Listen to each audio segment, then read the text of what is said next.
Hello, social studies students. Here is the instructions on how to get your game board set up for the social studies game final project. Remember, your job is to make a board game that will teach other people about one aspect of either American history, geography, or government that we have studied this year. In the Google Classroom, one of the files you will see is named Board Game Template, and it is a Google Drawings file. That is the file that you are going to open, and once you do, I will show you how to get it set up to create your game. When you open your Board Game Template file, it's going to look like this, and there are going to be two things here. There's going to be some word art in the middle, and there's going to be your dice roll down here.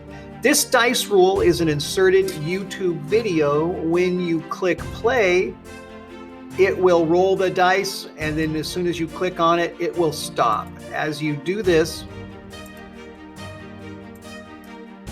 it becomes random, and you can get different dice rolls. If you remove that video, it will be difficult to get it back in. So as you build your board game, please leave this video inserted. If you click off of it and you can see these, you can move it around the board. Just do not delete it.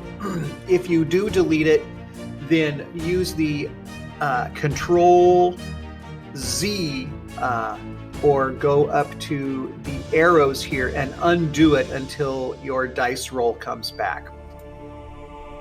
This word art in the middle can also easily be moved to where you want it. Double click and you can change what the text is on the inside.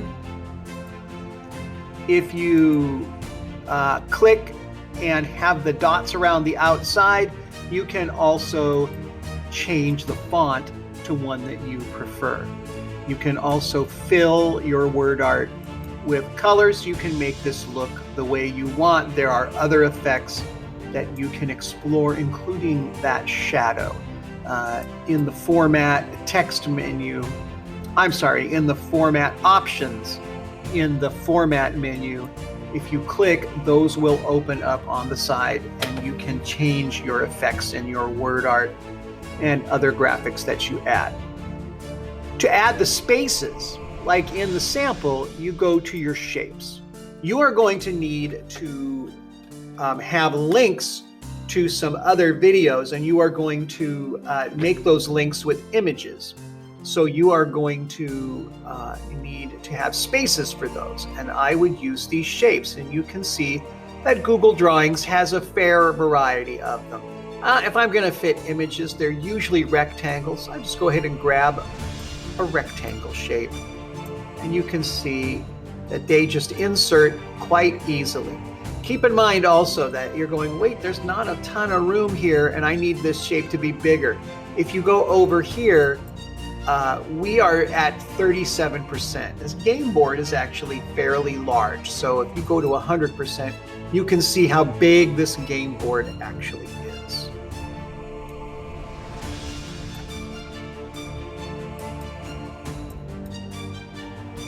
Now you can fill this with whatever color you want. You can adjust your borders. Here is your border size right here.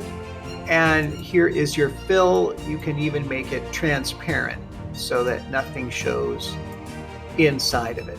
The other thing that you can do is you can right click on the surface of your game board, and you can choose a background for your game. You can pick a solid color for it if you like, or you can choose a gradient, something like that. Now you'll notice though that my background shows through when it's transparent, so you'll decide on what colors you would like to have your shapes. If you click, you can then go and format those shapes any way you would like. And so for these shapes here, This is where you might put in an image, and then if you want to add text to your shapes, you can put a text box, or you can simply double click, and each of these shapes allow you to add text, and you can format the text just like you would with a Google document. Here you have your font sizes, and here you have your font choices.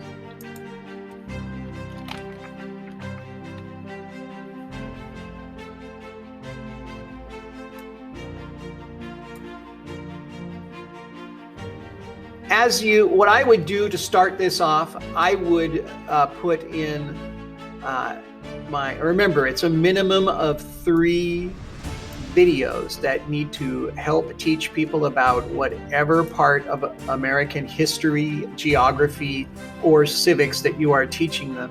So I might want to place those first. I might go copy and then paste and paste and paste.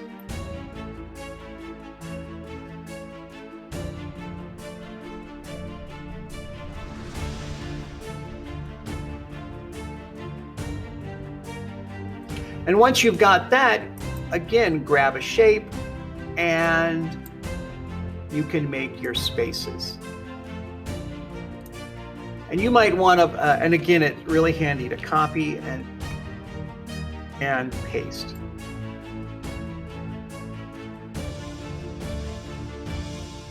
I don't have enough room to reach. I can either adjust my connecting space, or I can adjust the size of the spaces. And it might make more sense to adjust the size of one, delete the others, copy and paste again. You'll ultimately save time doing it that way.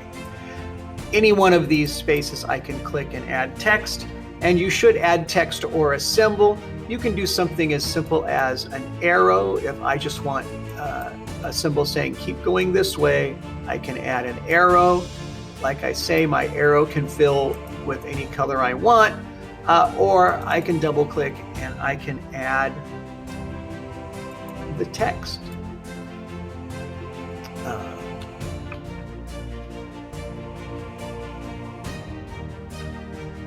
I want to tell the player, hey, you need to move 1 space back if you land here, or skip a space, lose a turn, or it can be something, a historical context.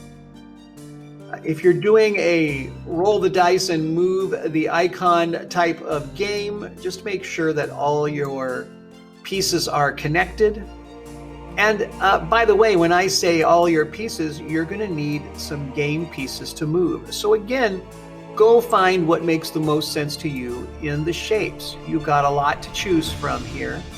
If you want people to move little clouds, they can move little clouds.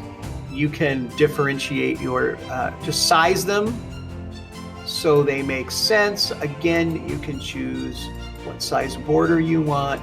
And if you're going to have 4 possible players, then make 4 different colors of clouds and just put them somewhere on your game board where people can reach them, and put them there and move them during the game.